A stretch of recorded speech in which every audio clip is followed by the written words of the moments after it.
Youth Action Theatre presents Julius Caesar, written by William Shakespeare, adapted and directed by Tom Wright and Joe Evans. Act 5.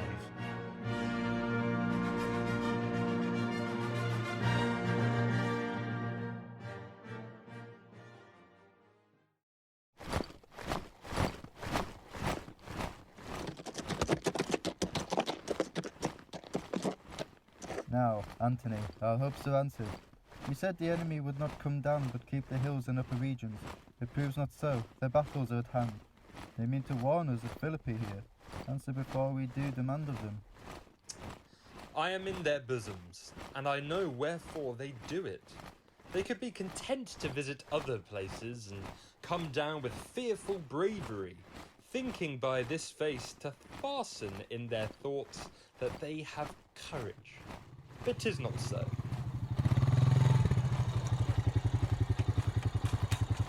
Prepare you, generals. The enemy comes on in gallant show. Their bloody sign of battle is hung out, and something to be done immediately. Octavius, lead your battles softly on, upon the left hand of the even field. Upon the right hand I, keep thou the left. Why do you cross me in this exigent? I do not cross you, but I will do so. They stand and would have parley. Stand fast, Titanius. We must out and talk. Mark Antony, shall we give sign of battle? No, Caesar, we will answer on their charge. Make forth. The generals would have some words. Stir not until the signal. Words before blows. Is it so, countrymen? Not that we love words better as you do. Good words are better than bad strokes, Octavius. In your bad strokes, Brutus, you give good words. Witness the hole you made in Caesar's heart, crying long live. Hail, Caesar. Antony, the posture of your blows are yet unknown, but for your words, they rob the Hyperides and leave them honeyless. Not stingless, too. Oh, yes. And soundless, too. For you have stolen their buzzing, Antony, and very wisely threat before you sting. Villains, you did not so, when your vile daggers hacked one another in the sides of Caesar. You showed your teeth like apes, and fawned like hounds, and bowed like bondmen kissing Caesar's feet, whilst damned Casca, like a cur, behind struck Caesar on the neck. Oh, you flatterers! Flatterers! Now, Brutus, thank yourself this tongue had not offended so today, if Cassius might have ruled. Come, the cause. If arguing makes us sweat, the proof of it will turn to redder drops. Look, I draw a gun against conspirators. When think you this pistol goes up again?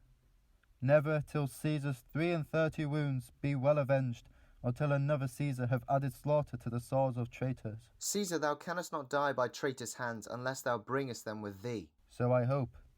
I was not born to die at Brutus's hand. Oh, if thou wert the noblest of thy strain, young man, thou couldst not die more honourably. A peevish schoolboy, worthless of such honour, joined with a masker and a reveller. Old Cassius, still. Come, Antony, away. Defiance. Traitors, hurl we in your teeth.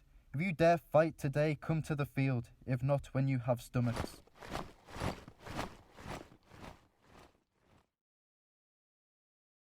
Why now blow wind, swell, billow, and swim bark. The storm is up, and all is on the hazard. Ho! Lucilius! Hark! A word with you.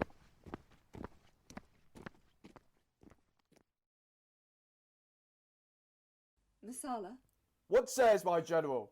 Messala, this is my birthday, as this very day was Cassius born. Give me thy hand, Messala. Be thou my witness that against my will, as Pompey was, I am compelled to set upon one battle all our liberties. You know that I held Epricus strong, and his opinion. Now I change my mind, and partly credit things that do presage.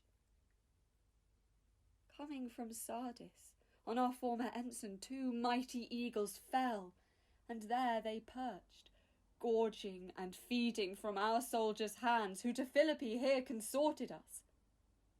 This morning are they fled away and gone, and in their stead do ravens, crows, and kites fly o'er our heads and downwards look on us, as we were sickly prey. Their shadows seemed a canopy most fatal, under which our army lies ready to give up the ghost. Believe not so. I believe it but partly, for I am fresh of spirit and resolved to meet all perils very constantly. Even so, Lucilius. Now, most noble Brutus, the gods today stand friendly, that we may, lovers in peace, lead on our days to age. But since the affairs of men rest still uncertain, let's reason with the worst that may befall. If we do lose this battle, then is this the very last time we shall speak together. What are you then determined to do? Even by the rule of that philosophy by which I did blame Cato for the death which he did give himself, I know not the how. But I do find it cowardly and vile, for fear of what might force so to prevent the time of life, arming myself with patience, to stay the providence of some high powers that govern us below. Then, if we lose this battle, are you contented to be led in triumph through the streets of Rome? No, Cassius, no. Think not, thou noble Roman, that ever Brutus will go bound to Rome. He bears too great a mind. But this same day must end that work of the Ides of March begun, and whether we shall meet again I know not. Therefore our everlasting farewell take, forever and forever. Farewell, Cassius. If we do meet again, why, we shall smile. But if not, why then this is parting well made. Forever and forever farewell, Brutus. If we do meet again, we'll smile indeed. If not, 'tis true this parting was well made. Why then lead on, oh that men might know the end of this day's business ere it come. But it sufficeth that the day will end, and then the end is known. Come, ho away!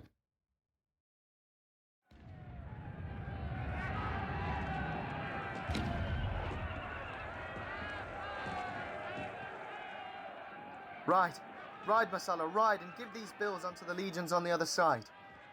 Let them set at once, for I perceive but cold demeanour in Octavius's wing, and sudden push gives us the overthrow. Ride, Messala, let them all come down.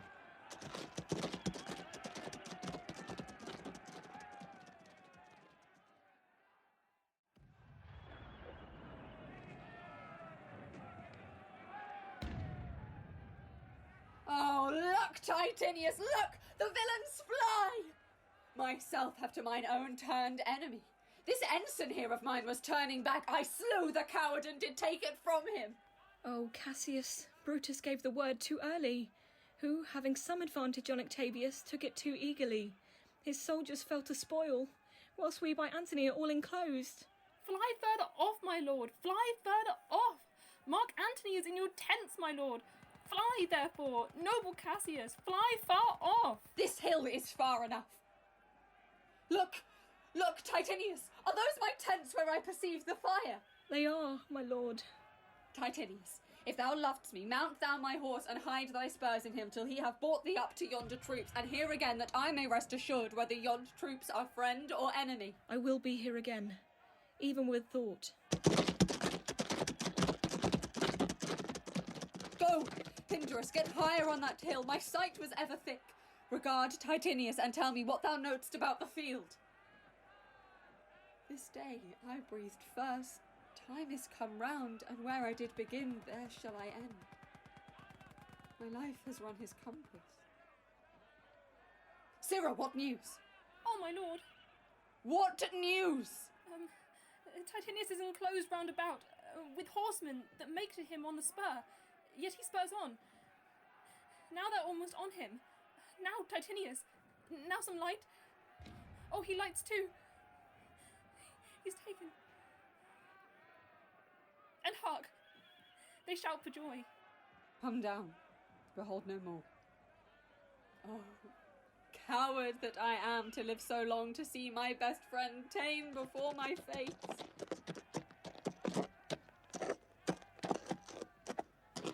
Come hither, mistress. In Parthia did I take thee prisoner, and then I swore thee, saving of thy life, that whatsoever I did bid thee do, thou shouldst attempt it. Come now, keep thine oath. Now be thou freed, and with this good blade that ran through Caesar's bowels, search this bosom. Stand not to answer, here, take thou the hilt, and when my face is covered, as 'tis now, guide thou the knife.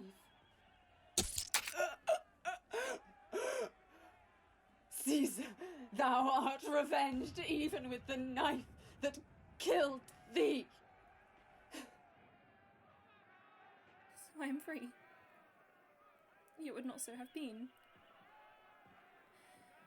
Durst I have done my will. Oh, Cassius, far from this country Pindara shall run, where never Roman shall take note of her. It is but change, Titinius. For Octavius is overthrown by noble Brutus's power, as Cassius's legions are by Antony. These tidings will well comfort Cassius. Where did you leave her? All disconsolate, with Pindarus her servant, on this hill. Is not that she that lies upon the ground? She lies not like the living. Oh, my heart. Is not that she? No, this was she, Messala. But Cassius is no more. Oh, setting sun, as in thy red rays thou dost sink tonight, so in her red blood Cassius's day is set. The sun of Rome is set, our day is gone. Clouds, dews, and dangers come, our deeds are done. Mistrust of my success have done this deed. Mistrust of good success have done this deed. O hateful error!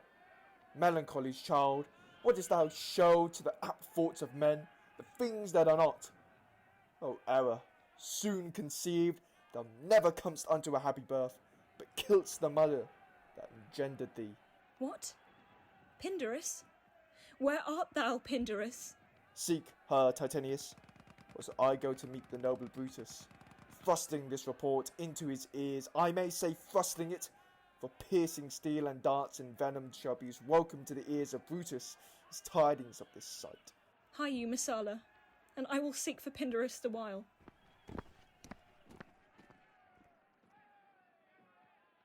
Why didst thou send me forth, brave Cassius? Did I not meet thy friends? And did not they put on my brows this wreath of victory, and bid me give it to thee? Didst thou not hear their shouts? Alas, thou hast misconstrued everything, but hold thee, take this garland on thy brow. Thy Brutus biddeth me give it thee, and I will do his bidding. Brutus, come apace, and see how I regarded Caius Cassius. By your leave, gods, this is a Roman's part. Come, Cassius's blade, and find Titinius's heart.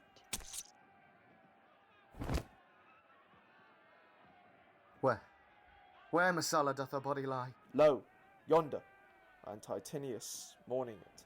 Titinius faces upward. She is slain. Oh, Julius Caesar, thou art mighty yet. Thy spirit walks abroad and turns our swords and our own proper entrails. Brave Titinius! Look, whether she have not crowned at Cassius. Are yet 2 Romans living such as these? The last of all Romans, fare thee well. It is impossible that ever Rome should breed thy fellow friends. I owe more tears to this woman than you shall see me pay. I shall find time, Cassius. I shall find time.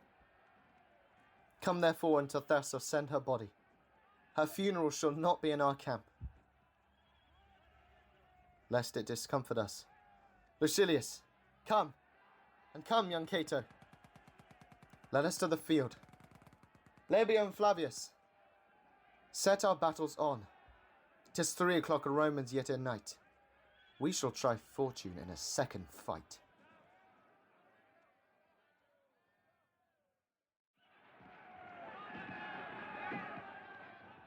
Yet countrymen, oh yet hold up your heads. What bastard doth not? Who will go with me? I will proclaim my name about the field. I am the son of Marcus Cato, ho! A foe to tyrants, and my country's friend.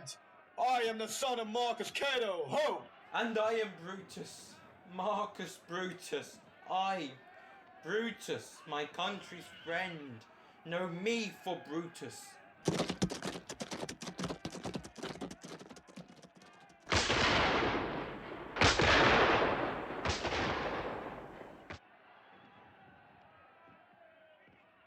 Oh, young and noble Cato, art thou down? Why now thou diest as bravely as Titinius, and mayst be honoured being Cato's son.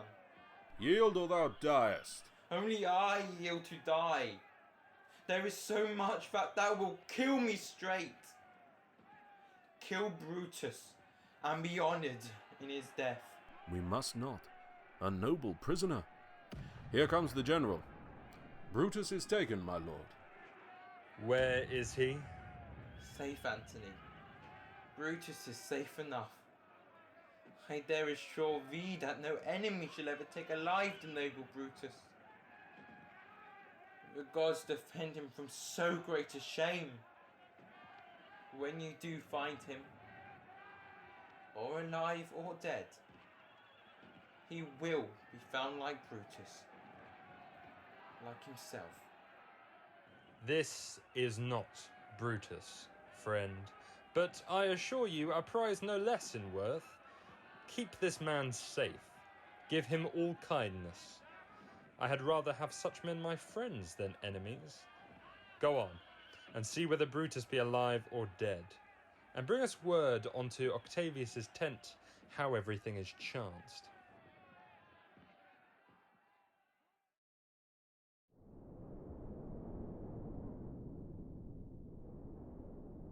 Come, poor remains of friends. Rest on this rock. Statilius showed the torchlight, but, my lord, he came not back. He is or ta'en or slain. Sit thee down, Clytus. Slaying is the word. It is a deed in fashion. Hark thee, Clytus. What? I, my lord? No, not for all the world. Peace, then. No words. I'll rather kill myself. Hark thee, Dardanius. Shall I do such a deed? O Dardanius. O Clytus. What ill-requested Brutus made to thee? To kill him, Clytus. Look, he meditates. Now is that noble vessel full of grief, that it runs over even at his eyes. Come hither, good Volumnius. List a word. What says my lord? Why this, Volumnius. The ghost of Caesar hath appeared to me several times by night. At Sardis once, and this last night, here in Philippi Fields. I know my hour is come. Not so, my lord. Nay, I'm sure it is, Volumnius. Thou seest the word, Volumnius, how it goes. Our enemies have us beat to the pit. It is more worthy to leap in ourselves than tarry till thou push us. Good Volumnius. Thou knowest that we went to school together. Even for that our love of old, I prithee. Hold thou my sword hilt whilst I run on to it. That's not an office for a friend, my lord. Fly, fly, my lord, there is no tarrying here. Farewell to you, and you, and you, Volumnius. Strato, thou hast been all this a while asleep. Farewell to thee too, Strato. Countrymen, my heart doth joy, and yet in all my life I found no man but he was true to me. I shall have glory by losing this day, more than Octavius or Mark Antony. By this vile conquest shall attain unto. So fare you well at once, for Brutus's tongue hath almost ended his life's history. Night hangs upon mine eyes, my bones would rest, that have but laboured to attain this hour. Fly, my lord, fly! Hence, I will follow. I pray thee, Strato, stay thou by the Lord. Thou art a person of good respect. Thy life hath had some smatch of honour in it. Hold then my sword and turn away thy face, while I do run upon it. Wilt thou, Strato? Give me your hand first. Fare you well, my lord. Farewell. Good Strato. Caesar, now be still. I kill not thee with half so good a will.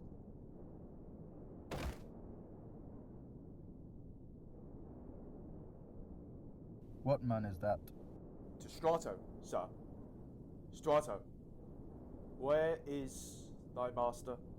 Free from the bondage you are in, Messala, the conquerors can make a fire of him, for Brutus only overcome himself, and no man else hath honour by his death. So Brutus should be found. I thank thee, Brutus, but thou hast proved Lucilius saying true.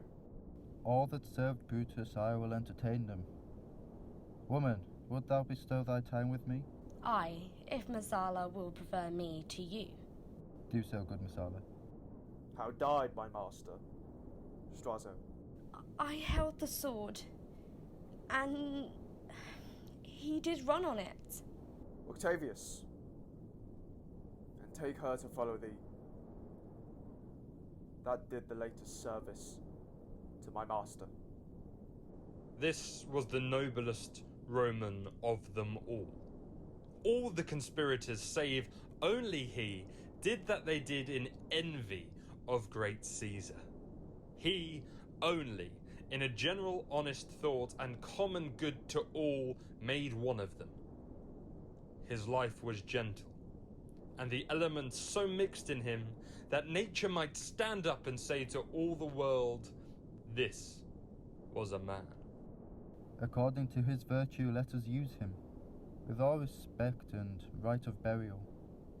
Within my tent his bones tonight shall lie, most like a soldier, ordered honourably.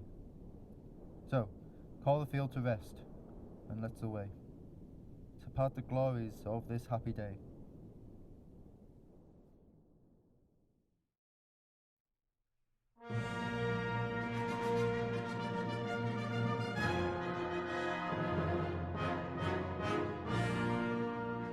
We hope you've enjoyed Act 5 of Julius Caesar, with Abby Llewellyn as Pindarus, Alex Farley as Clytus, Anton Agiev as Cato, Kate Jones as Strato, Daniel Lee as Messala, Emmy Coates as Cassius, Charlie Cuthbert as the Messenger, Glenn Russell as Octavius, Jake O'Hare as Mark Antony, James Maslin Bosher as Lucilius, Jordan White as Dardanius, Lily Tomlinson as Volumnius, Ollie Barton as Brutus, Oliver Hickey as the Triumvir Soldier, and Matilda Brunga as Titinius.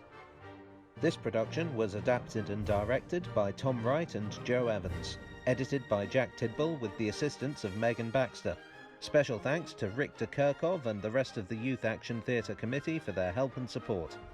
Youth Action Theatre is a charitable organisation offering free theatre experience for young people. We are funded entirely by ticket sales and by the generosity of our supporters. If you're able to help us at this difficult time, we'd be very grateful if you'd visit our donation page, link in the description below, and consider making a contribution. On behalf of the cast and crew who made all this possible, thank you.